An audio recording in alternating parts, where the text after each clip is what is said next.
Descubrí el mensaje que mi novia le envió a su ex. Fingí un problema financiero y al día siguiente desapareció. Un mes después, su mundo se derrumbó cuando vio mi nueva casa en redes sociales. Tengo 32 años y trabajo como técnico automotriz en un taller de Fénix. Llevo 8 años en el mismo lugar, empezando como ayudante en los cambios de aceite hasta convertirme en el especialista principal en diagnóstico. Es un trabajo honesto que me deja unos $78,000 al año, sin contar los trabajos extras que hago los fines de semana. No soy rico, pero me las arreglo bien. Estuve saliendo con Claudia, de 28 años, durante casi 3 años. La conocí en un bar deportivo durante un partido de los Cardinals. Era extrovertida, rubia, se reía de mis chistes y parecía interesada de verdad en mí. No le molestaba que trabajara con las manos, algo que a muchas otras les hacía sentir que yo no estaba a su nivel. Claudia, en cambio, actuaba como si eso fuera un plus. Viéndolo en retrospectiva, ese debió ser mi primer aviso, pero no estaba pensando con la cabeza correcta. Al año nos mudamos juntos a un apartamento de 2 habitaciones en Scottsdale. No era lujoso,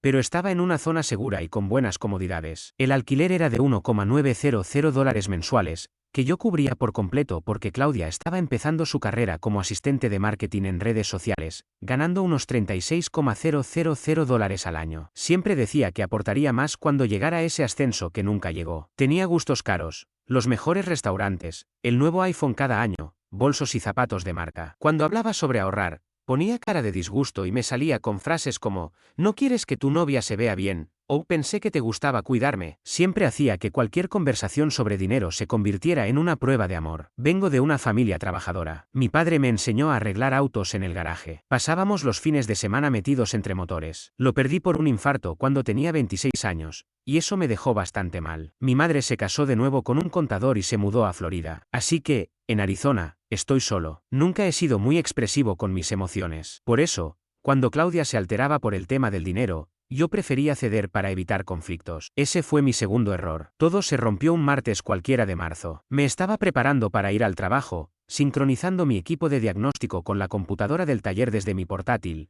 cuando vi que aparecieron mensajes de Claudia en el iPad que compartíamos. Siempre dejaba sus cuentas abiertas. Estuve a punto de no mirar. La privacidad es importante en una relación. Pero el nombre Martín en la vista previa me congeló. Martín era su ex, de hace unos 4 años. Según Claudia, era un manipulador que quería controlarla, que la maltrató emocionalmente y que ella había bloqueado en todas partes. Decía que fue su peor error. Entonces, ¿por qué estaban escribiéndose a las 7 de la mañana? La curiosidad me venció. Lo que leí me dejó helado. Martín, sigue hablando de esa herencia, ¿verdad? No para de decir que va a comprarse una casa contigo. Me da asco. Claudia, ya lo sé, amor. Es repugnante, pero tengo que seguir fingiendo hasta que el dinero esté en su cuenta. No te acomodes demasiado jugando a la casita con él. Me perteneces. Sabes que sí. En cuanto tenga el dinero, se acaba esta farsa. Recordándome la cifra, ¿cuánto era? Unos 150,000. Suficiente para ese depa en Tempe y para vivir como merecemos. Tuve que leerlo 3 veces para asimilarlo. La herencia era real. Mi abuela paterna había fallecido 8 meses antes y me dejó $147,000. Nunca había tenido tanto dinero. Cuando el abogado de la familia me dio la noticia, estaba entre agradecido y emocionado. La primera persona a la que llamé fue Claudia. Recuerdo perfectamente su reacción, gritó de alegría, saltaba por la cocina, hablaba de que por fin podríamos vivir como merecíamos. Tomó el teléfono y empezó a buscar casas en Zillow, todas mucho más caras de lo que podíamos pagar. Yo quería algo más modesto, pero me soltó, es ahora o nunca, amor. Hay que pensar en grande. Ahora lo entendía todo. No estaba emocionada por nosotros. Estaba entusiasmada por ella y Martín. Seguí leyendo el historial. Llevaban semanas, tal vez meses, planeando todo. Ella se quejaba de tener que fingir felicidad a mi lado, decía que era aburrido, que no le daba el nivel que quería, pero que valía la pena por el dinero. Martín la alentaba a aguantar un poco más, a no arruinar el plan justo cuando estaban tan cerca. Lo peor era que ya estaban buscando departamento juntos, de esos de $2,800 al mes que están fuera de mi alcance, pero perfectos para quien planea huir con $150,000. Me quedé sentado, con el uniforme puesto, las botas de acero abrochadas, mirando el apartamento que pagaba yo solo. El televisor de 65 pulgadas que ella quería para ver series, el sofá de diseño elegido para sus reuniones, los electrodomésticos caros que compró para cocinar platillos gourmet que nunca hizo. Todo parecía un escenario, una mentira donde yo era el protagonista sin saberlo. No sentí rabia al instante. Fue más bien una frialdad calculadora, como cuando estás frente a un motor y de repente todo encaja. No tenía una novia que ya no me amaba. Tenía una estafadora emocional a mi lado. Y si quería jugar con mis sentimientos y mi dinero, yo le iba a demostrar que este mecánico simplón, no era tan ingenuo como creía. Durante 10 días, me convertí en el mejor actor del mundo. Fue la experiencia más agotadora emocionalmente que he vivido. Sentarme con ella en la cena, escucharla quejarse de su semana de 25 horas laborales, sabiendo que planeaba robarme y desaparecer. Pero necesitaba saber hasta dónde llegaba esto. Tal vez estaba malinterpretando todo. Tal vez había un contexto que no había visto. Tal vez, en algún rincón de mí, quería creer que ella sí me amaba y que solo estaba pasando por un momento de dudas. Pero la verdad, y no tardé en comprobarlo, es que no era así. No existían las dudas, ni el amor verdadero. Empecé a ponerla a prueba con pequeñas acciones, casi imperceptibles. A veces, mientras hablábamos, dejaba caer comentarios como: ¿y qué fue de tu ex, Martín? Apenas terminaba de decirlo, notaba un destello de nerviosismo en su mirada, que ella disimulaba al instante con frases como: ¿Martín? Por favor, ¿por qué pensaría en ese perdedor? Y justo después, cambiaba de tema y encontraba algún motivo para revisar el teléfono. Fue ahí cuando empecé a prestar más atención a cómo se comportaba con su móvil. Cada notificación era como una alarma para ella, lo tomaba con una rapidez inusitada, y si yo estaba cerca, giraba la pantalla o se excusaba para ir al baño. Si le preguntaba quién le escribía, siempre respondía lo mismo, que era algo del trabajo, que su hermana otra vez con dramas, o que estaba organizando algo con sus amigas. Pero lo que yo veía eran párrafos enteros, respuestas largas y elaboradas para lo que supuestamente eran simples asuntos laborales. ¿Quién escribe semejante cantidad de texto para coordinar publicaciones de redes sociales? Lo más exasperante era escucharla hablar de nuestro futuro. Podía pasar horas detallando cómo sería la casa que íbamos a comprar, encimeras de granito, vestidores amplios, 3 habitaciones para cuando formáramos una familia. Todo parecía perfecto, hasta que notabas que ese sueño tenía nombre propio: mi herencia. Cada vez que intentaba hablar con ella de forma sensata sobre el dinero, proponiéndole ser prudentes con el presupuesto, se molestaba de inmediato. «Estás siendo tan negativo», decía frunciendo el ceño, con una expresión infantil que claramente buscaba manipular. «Ese dinero es para cambiar nuestras vidas, ¿por qué insistes en actuar como si tuviéramos que seguir siendo pobres?». Yo respondía con calma, intentando razonar: no se trata de quedarnos pobres, sino de ser inteligentes con lo que tenemos. Pero ella insistía: esto es ser inteligentes. Esta es nuestra oportunidad, ¿no quieres darme seguridad? ¿No quieres que seamos felices? Cada conversación sobre dinero se convertía en una especie de juicio sobre mi masculinidad, como si mi deber fuera brindarle una vida de lujos solo porque sí, y cualquier propuesta sensata era vista como egoísmo. Pero el momento en que todo terminó de encajar fue una noche, casi una semana después de haber empezado a sospechar. Le mencioné, como quien no quiere la cosa, que tal vez debería usar parte del dinero para comprar una camioneta nueva para el trabajo, en vez de destinarlo todo a la casa. Su reacción fue inmediata, como si le hubieran quitado el suelo bajo los pies. Pasó de mirar Instagram sin interés a incorporarse en la cama de golpe, enfocada completamente en mí. «Una camioneta», dijo con una mezcla de sorpresa y pánico en la voz. «Pero amor, ya habíamos hablado de esto. La casa es lo más importante. Es nuestro futuro». Le respondí: «Sí, lo sé, pero la que tengo ya tiene más de 300.000 kilómetros. Pronto va a necesitar reparaciones serias, y necesito un vehículo confiable para trabajar». En ese momento, se le llenaron los ojos de lágrimas. Pensé que teníamos un plan. Llevo tanto tiempo soñando con nuestra casa, decorándola, construyendo una vida. ¿Ahora me estás diciendo que ya no quieres eso? ¿Estás dudando de nosotros? Fue una clase magistral de manipulación emocional. Tomó una preocupación práctica y lógica sobre mi herramienta de trabajo y la convirtió en una crisis de pareja, poniendo en duda mi compromiso con ella. Yo, fingiendo, le respondí con voz tranquila: «Tienes razón. Lo más importante es nuestra casa». Vi cómo se tranquilizaba al instante, limpiándose las lágrimas, que ahora sé que eran tan falsas como todo lo demás. «Menos mal, me asustaste por un momento. De hecho, ya estuve mirando muebles online. Encontré un juego de dormitorio espectacular para nosotros. Nuestro hogar, nuestro futuro, con mi dinero. Un plan perfecto para después desaparecer junto a otro hombre». El quiebre definitivo llegó ese mismo jueves por la noche. Estábamos acostados tras ver una película, y comenzó a hablar con entusiasmo de lo feliz que se sentía por la vida que estábamos por comenzar. Me dijo que estaba deseando dejar su trabajo y dedicarse a convertir nuestra casa en un verdadero hogar, que sería la novia perfecta en cuanto tuviéramos seguridad económica. Mientras dibujaba círculos sobre mi pecho con su dedo, me susurró: «Te amo tanto. Amo lo que estamos construyendo. Me harás la mujer más feliz del mundo». Yo miraba al techo, sin decir nada, pensando en cómo planeaba destruirlo todo apenas tuviera lo que quería. Cada «te amo» no era más que un disfraz para «amo tu cuenta bancaria». Cada conversación sobre el futuro no era más que una ecuación económica en su cabeza. Fue entonces cuando decidí que necesitaba una prueba definitiva. Quería saber cuánto amaba realmente a mí y cuánto a lo que heredé. Lo correcto habría sido enfrentarla de frente, romper todo y seguir adelante. Pero estaba dolido, frustrado, y sí, también curioso. Quería saber cuánto tardaría en abandonarme si creyera que el dinero ya no estaba.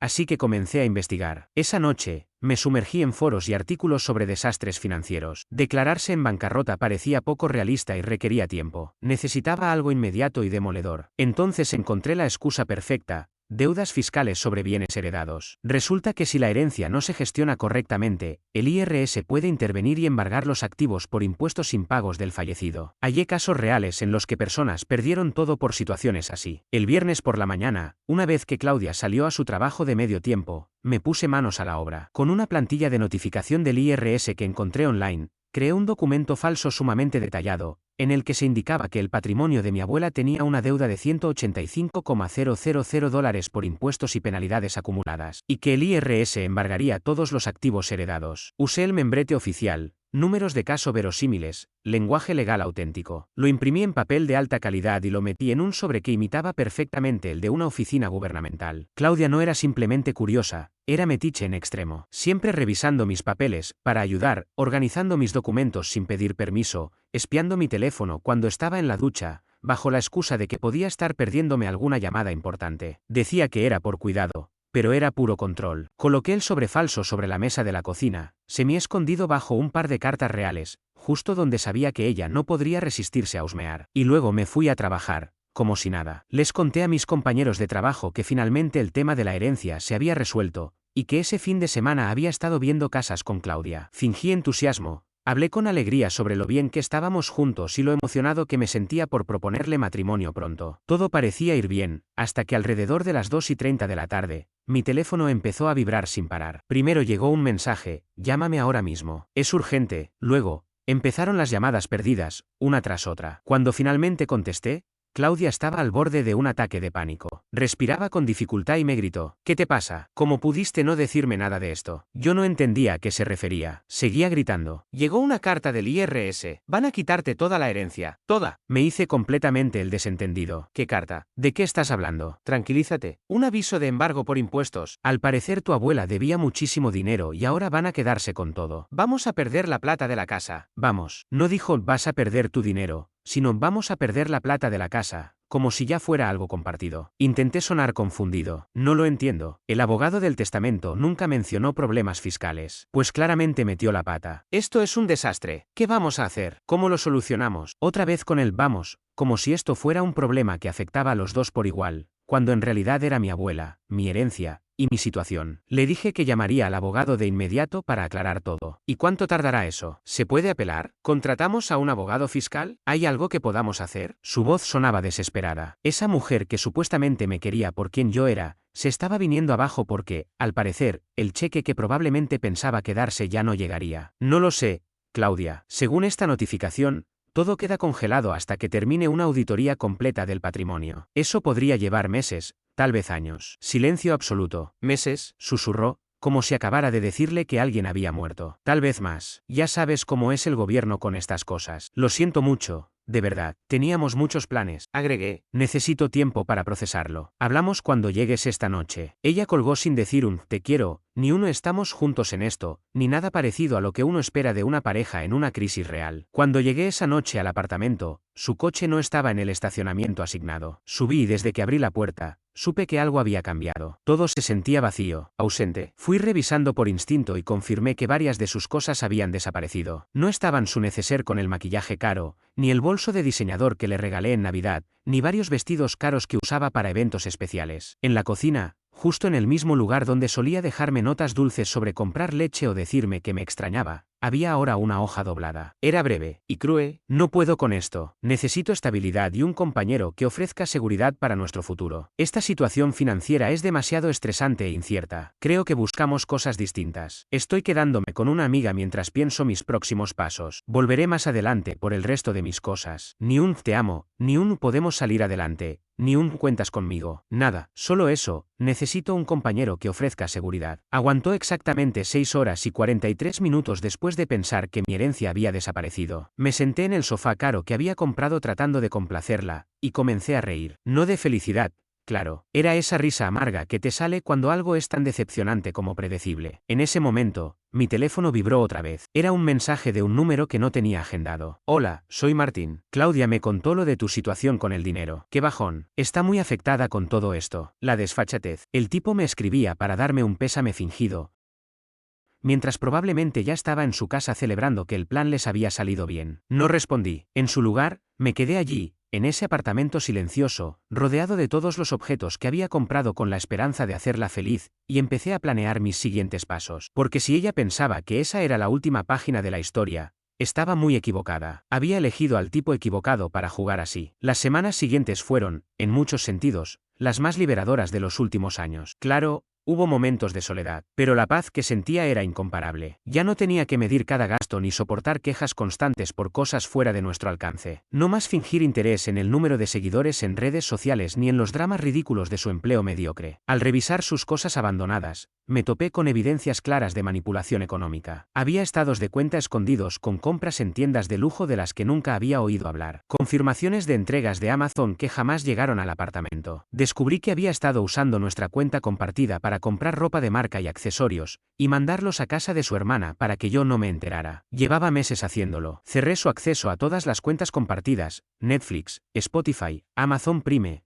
Hulu, incluso la tarjeta de puntos del supermercado. ¿Petty? Tal vez, pero no iba a seguir pagando su estilo de vida mientras jugaba a formar una vida nueva con su ex. Después de una semana y media, algunos compañeros del taller comenzaron a notar su ausencia. ¿Y Claudia?, me preguntaban. Está quedándose con una amiga, respondía, sin mentir. Lo que omitía era que esa amiga era su exnovio. Muchos se mostraron más solidarios de lo que imaginaba. La verdad, me dijo uno de los mecánicos, siempre me pareció que era medio exigente, como si llevara la cuenta de cada cosa que gastabas en ella. Al parecer, no era el único que había notado su comportamiento manipulador. Y sí, la herencia seguía intacta, segura en mi cuenta corriente. Así que volví a buscar casas, pero esta vez para mí solo, sin exigencias de encimeras de granito ni habitaciones de lujo que nunca usaríamos. Encontré el lugar perfecto en apenas 2 semanas. Una casa estilo rancho, de 3 dormitorios, a solo 15 minutos del taller. Nada lujoso ni pretencioso, pero con carácter y potencial. Lo mejor, tenía un garaje amplio para 2 coches que podía convertir en el taller personal que tanto había querido para mis trabajos extra. Pedían $178,000. Yo podía pagarlo al contado, sin problema. 3 semanas después, se concretó algo que nunca pensé que llegaría. Me convertí oficialmente en propietario por primera vez en mi vida. Recorrer cada habitación con las llaves en la mano, sabiendo que cada decisión sobre ese lugar me correspondía solo a mí, fue una sensación indescriptible. Aquella primera noche, me senté en las escaleras del porche delantero, disfrutando del silencio del vecindario y visualizando todos los arreglos y proyectos que quería emprender. Ese lugar era mío, no nuestro, mío. Ya no tenía que negociar colores de pintura ni justificar en qué se iba mi dinero. No más discusiones, ni gastos innecesarios ajenos. Me tomé una simple foto, sentado allí con las llaves a la vista, y la subí a Instagram. El pie de foto era directo: nuevo capítulo.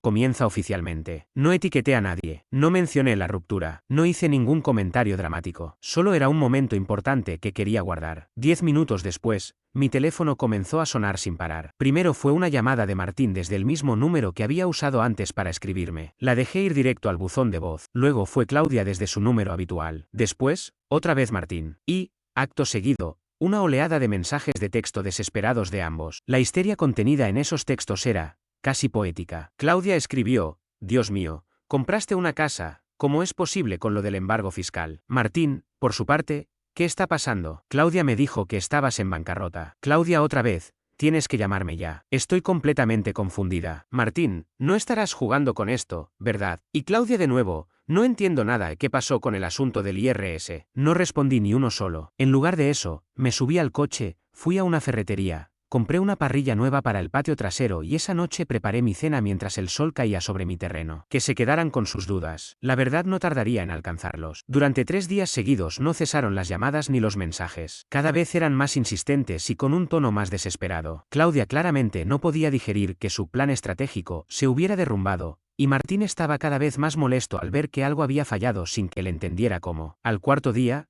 decidí responder, no por debilidad, sino por pura curiosidad. Quería ver qué historia iba a inventarse Claudia para justificarlo todo. Gracias a Dios, soltó apenas escuchó mi voz. Estaba tan preocupada. ¿Qué pasó con el tema del IRS? ¿Cómo lograste comprar una casa de repente? Nada tiene sentido. Respondí con tono sereno, completamente neutro. Te fuiste, Claudia. Me fui porque creí que estabas arruinado. Estaba asustada. No sabía qué hacer. Cualquiera se habría sentido igual en esa situación. La nota que dejaste explicaba bastante bien tus prioridades, le dije sin alterar el tono. Escribiste que necesitabas estabilidad y a alguien que pudiera darte seguridad. Como yo no era esa persona, decidiste buscar a alguien más. Se hizo un silencio tenso, como si su mente estuviera buscando desesperadamente una nueva estrategia. No fue así. Mira, estaba en estado de pánico. Pensé que lo habíamos perdido todo. Pero ahora tú tienes una casa. ¿Qué pasó con el embargo? Era un error en la documentación. Mi abogado lo resolvió rápido. ¿Un error?, dijo, subiendo el tono con cada palabra. ¿Quieres decir que el dinero nunca estuvo realmente en riesgo? Así es. Otra pausa. El sonido de su respiración contenida era casi audible. Entonces, me dejaste creer que estábamos en la ruina. Me viste entrar en crisis y abandonar todo, sabiendo que el dinero estaba a salvo todo el tiempo. Yo no te obligué a hacer nada. Las decisiones que tomaste reflejan tus propias prioridades. Y ahí fue cuando perdió completamente el control de la conversación. ¿Mis prioridades? Yo te apoyé durante 3 años. Ayudé a planear cada paso de este futuro. Pasé meses mirando casas contigo. Invertí mi tiempo y mi energía emocional en este proyecto conjunto. Tú mirabas propiedades en internet, corregí con calma, y trabajabas apenas 20 horas por semana mientras yo cubría todos los gastos del hogar. Estaba construyendo mi carrera, iba a aportar mucho más cuando nos estableciéramos, con dinero que tú creías perdido para siempre. Eso es precisamente el punto. Entonces comenzó a llorar, no de tristeza, sino con ese llanto furioso y frustrado, como el berrinche de un niño que no consigue lo que quiere. Esto no es justo, esa casa, ese dinero, todo lo que soñamos. Yo formaba parte de eso. Hablamos de hacerlo juntos. No puedes simplemente quitarme todo como si yo no hubiera contado. Y ahí quedó al descubierto, sin máscara, convencida, realmente convencida, de que tenía derecho a mi herencia solo por haber soñado en voz alta conmigo y pasado horas navegando por listados de viviendas. Claudia, dije con una frialdad que no recordaba haber tenido jamás durante nuestra relación. Leí todos los mensajes entre tú y Martín. Silencio total. Ni siquiera un suspiro. Sé que planeabas dejarme en cuanto el dinero se depositara en mi cuenta. Sé que ya estabas buscando piso con él. Sé que le dijiste que yo era demasiado simple y aburrido, pero que valía la pena aguantarme por la herencia. La explosión fue inmediata y perfectamente predecible. Violaste mi privacidad. Revisaste mis mensajes. Eso es invadir mis límites. Dejaste la sesión abierta en el iPad que compartíamos. Eso no es lo mismo, protestó. Y a partir de ahí, empezó la avalancha de excusas. No era lo que parecía, o al menos eso intentó hacerme creer Claudia. Me dijo que Martín solo era un viejo amigo con el que hablaba para desahogarse, que últimamente me notaba distante y frío, y que eso la tenía confundida sobre el futuro de nuestra relación. Según ella, simplemente estaba dejando abiertas algunas puertas porque no sabía si yo seguiría comprometido con lo nuestro. Excusas, las de siempre. El típico discurso de quien ya ha cruzado una línea. Le respondí con calma. Le dijiste específicamente que estabas esperando a que me entregaran la herencia, y que, una vez que eso pasara, sería suya. Claudia cortó la llamada de inmediato. 15 minutos después, fue Martín quien me llamó. Eres una basura. ¿Lo sabías? Me soltó, sin siquiera saludar. ¿A qué te refieres?, pregunté. A tus jueguitos mentales. A cómo manipulaste sus emociones. Le hiciste creer que estabas en bancarrota solo para divertirte. Eso es de psicópatas. Tanto como planear robar la herencia de alguien para fugarte con tu ex. Ella no estaba robando nada. Invirtió años en ti. Tiene derecho a beneficiarse de ese dinero. Años invertidos en mí o en mi cuenta bancaria. Tú la engañaste. La hiciste pensar que tenían un futuro juntos. Y lo teníamos. Hasta que decidió que ese futuro no valía la pena si no venía acompañado de una suma suficiente de dinero. Martín también cortó. 2 horas después, recibí el mensaje que ya estaba esperando. Voy a contactar a un abogado el lunes. Lo que hiciste constituye abuso emocional y manipulación psicológica. Tengo derecho a una compensación por el tiempo que invertí en esta relación y el daño que me causaste con tu engaño. Muy pronto sabrás de mi representante legal. Tomé una captura de pantalla del mensaje y me eché a reír. ¿De verdad pensaba demandarme por descubrir su plan de estafa emocional? La situación había pasado de absurda a cómica. Tal como imaginaba, la supuesta demanda no tenía ningún sustento real. Ningún abogado serio tomaría un caso donde alguien pretende demandar a su expareja por descubrir que planeaba aprovecharse de él. Pero Claudia no se detuvo ahí. Decidida a arruinarme socialmente, lanzó una campaña en redes sociales para presentarse como la víctima. Publicó en Facebook un extenso mensaje donde se describía como una mujer maltratada psicológicamente, que fue abandonada en su momento más vulnerable, y que había sido manipulada con documentos legales falsos. Por supuesto, Convenientemente omitió el pequeño detalle de que planeaba robarme la herencia y escaparse con Martín. Empezó a comentar en publicaciones de amigos en común, dejando frases como: «Qué lindo gesto. Ojalá mi ex hubiera sido así en lugar de un sociópata manipulador. Jaja». O: «Algunos hombres simplemente no saben ser sinceros con sus emociones». Martín también se unió a la cruzada, comentando en mis publicaciones de Instagram cosas como: «Bonita casa. Ojalá disfrutes vivir allí solo». Y: «Parece que prefieres el dinero antes que el amor verdadero». Empecé a notar cambios sutiles en el trato de varios conocidos. Algunos me preguntaban si estaba bien, con ese tono de falsa preocupación que la gente usa cuando cree que podrías estar al borde de una crisis emocional. Pero Claudia cometió un error fatal en su plan de venganza: la falta de cuidado con los detalles. En una larga historia que publicó en Instagram sobre abuso financiero y masculinidad tóxica, compartió capturas de pantalla de conversaciones nuestras, intentando probar cuánto se había involucrado en la relación. Pero las fechas eran clave. Las mismas semanas en que hablábamos de comprar una casa y hacer planes a futuro, también estaba escribiéndole a Martín sobre cómo esperaba la herencia para dejarme. Guardé cada publicación, cada captura, antes de que pudiera borrarlas. Sin embargo, su mayor error fue presentar una demanda formal en un tribunal de pequeñas causas. Me reclamaba $3,800 por supuestas contribuciones a gastos del hogar y por inversiones emocionales durante la relación. En los documentos, alegaba que yo la había engañado deliberadamente sobre mi situación financiera para causarle angustia emocional, y que merecía una compensación por el tiempo y esfuerzo invertido bajo falsas promesas. Cuando recibí los papeles por correo, me reí otra vez. Claudia estaba tan desesperada por conseguir parte de ese dinero que no entendía que, al ir a juicio, todo pasaría a ser parte del expediente público. Los mensajes con Martín, los tiempos exactos en que se alejó de mí y cómo coincidían con la expectativa de que no habría herencia, y todas sus publicaciones en redes que la contradecían. No contraté abogado, no lo necesitaba. La verdad era mi defensa, y Claudia me había regalado todo lo necesario para desmentirla por completo. Pero no solo pensaba ganar el caso, también planeaba asegurarme de que todos en nuestro círculo social conocieran la verdad. El día de la audiencia, llegué al tribunal con una carpeta de al menos 8 centímetros de grosor. Llevaba semanas organizando pruebas, líneas de tiempo, mensajes, publicaciones, todo clasificado. Claudia y Martín ya estaban sentados cuando llegué, vestidos como si fueran a una entrevista de trabajo. Ella le susurraba cosas con urgencia, señalándome como si yo fuera un delincuente. No sabía que estaba a punto de ver que era realmente enfrentar a alguien preparado. Ella se presentó ante el tribunal con una actuación digna de un premio. Entre lágrimas, sostuvo que la había manipulado emocionalmente, que le robé sus años más valiosos y que le arruiné el futuro. Dijo que vivir creyendo que estábamos en bancarrota le había causado un trauma psicológico profundo, y que había invertido 3 años en nuestra relación, por lo que merecía una compensación económica por su tiempo y esfuerzo compartido. La jueza, una mujer de rostro serio y gesto imperturbable, rondaba los 60 años. Tomaba notas con serenidad, como si ya hubiera escuchado cada historia trágica del libro. Cuando llegó mi turno, me levanté con calma y dije: «Su señoría, me gustaría demostrar que las afirmaciones de la demandante no solo son falsas, sino que en realidad forman parte de un intento deliberado de beneficiarse de un engaño que ella misma había planeado en mi contra». Comencé con los mensajes de texto, leyéndolos en voz alta en la sala silenciosa. «Solo estoy esperando a que reciba la herencia. Después, seré tuya». El rostro de Claudia se tornó pálido al instante. Estos mensajes, su señoría, fueron enviados durante la misma semana en la que ella afirma haber estado emocionalmente comprometida con nuestro futuro. Acto seguido,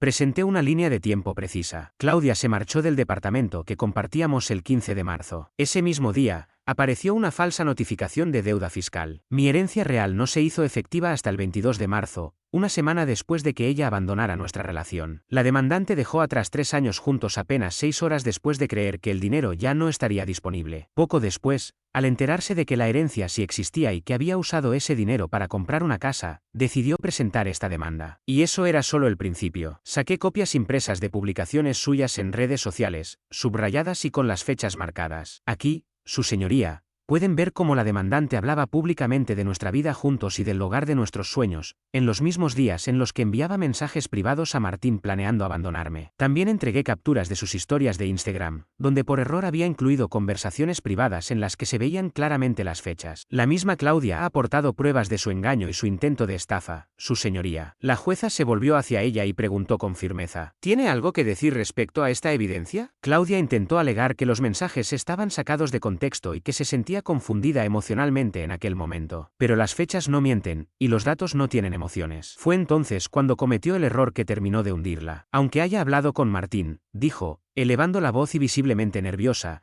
Eso no cambia el hecho de que invertí 3 años en esta relación. Yo ayudé a planificar ese dinero. Me corresponde beneficiarme tanto como a él. La jueza frunció ligeramente el ceño. ¿Está afirmando bajo juramento que cree tener derecho a una parte de la herencia del demandado? Sí, o sea, hablábamos todo el tiempo sobre casarnos, sobre el futuro que tendríamos. Ese dinero era para nosotros. ¿Estaban legalmente comprometidos en matrimonio? No, pero lo discutíamos constantemente. ¿Hizo alguna contribución económica directa a la herencia? Yo ofrecí apoyo emocional. Estaba construyendo un futuro con él. La jueza no necesitó escuchar más. Desestimó la demanda con prejuicio y le ordenó a Claudia pagar todos los gastos judiciales. Pero lo más fuerte ocurrió después. En el estacionamiento del juzgado, Claudia y Martín comenzaron a gritarse mutuamente, acusándose por el fracaso de su plan. Él estaba furioso por haberse visto arrastrado al juicio y quedar como un imbécil. Ella lo culpaba por no haberla respaldado mejor. Desde mi camioneta, grabé toda la discusión con mi teléfono. Ese vídeo, junto con las capturas de pantalla del juicio y los documentos que demostraban que había perdido, se viralizó rápidamente en redes. Primero fue Reddit, luego Twitter, y finalmente TikTok. En menos de 2 días, el vídeo superó los 3 millones de reproducciones. Claudia se convirtió en el ejemplo viral de lo que significa ser una cazafortunas. Y Martín, en el meme del tipo que se cree listo y termina arruinado. La discusión entre ellos fue usada en reacciones, doblajes, incluso canciones parodia. Pero lo más grave fue lo que vino después. Claudia fue despedida de su empleo en marketing cuando su supervisora vio el vídeo. Al parecer, ninguna empresa quiere a alguien con esa reputación representando su marca. Martín también perdió su trabajo en ventas. Su jefe argumentó que el vídeo demostraba una falta de juicio y de integridad. Cuando Claudia intentó alquilar un nuevo departamento, su solicitud fue rechazada. El administrador buscó su nombre en Google, y ahí estaban los documentos judiciales y el vídeo viral. Y la cereza del pastel, Martín tenía pareja estable, vivía con ella. Y cuando su novia vio el vídeo donde se confirmaba su infidelidad, lo echó de la casa, y se llevó al perro. En menos de un mes pasaron de planear una vida soñada financiada con mi herencia a estar desempleados, sin hogar y siendo famosos por los peores motivos. Fue entonces cuando comenzaron a llamarme. Ambos intentaron recuperar algo de dignidad con súplicas disfrazadas de arrepentimiento, pero ya era demasiado tarde. Me pidieron segundas oportunidades, como si el daño no hubiera sido calculado y profundo. Claudia decía haber aprendido de todo esto, y Martín juraba que había comprendido la importancia de actuar con honestidad. Pero sus palabras ya no significaban nada para mí. Les respondí con serenidad, sin rencor, pero con firmeza. No estoy interesado en reescribir una historia que ustedes mismos decidieron terminar de la peor forma. Lo que vivieron es el resultado directo de sus propios actos. Esta situación no la provoqué yo, la construyeron ustedes, paso a paso, con cada mentira y cada traición. No les grité, no los insulté, no busqué venganza. Simplemente les cerré la puerta, simbólicamente y en la vida real. Desde entonces, no volví a saber de ellos. Y sinceramente, no lo necesito. La tranquilidad que tengo ahora vale más que cualquier disculpa tardía. Y eso, por primera vez en mucho tiempo, también es solo mío.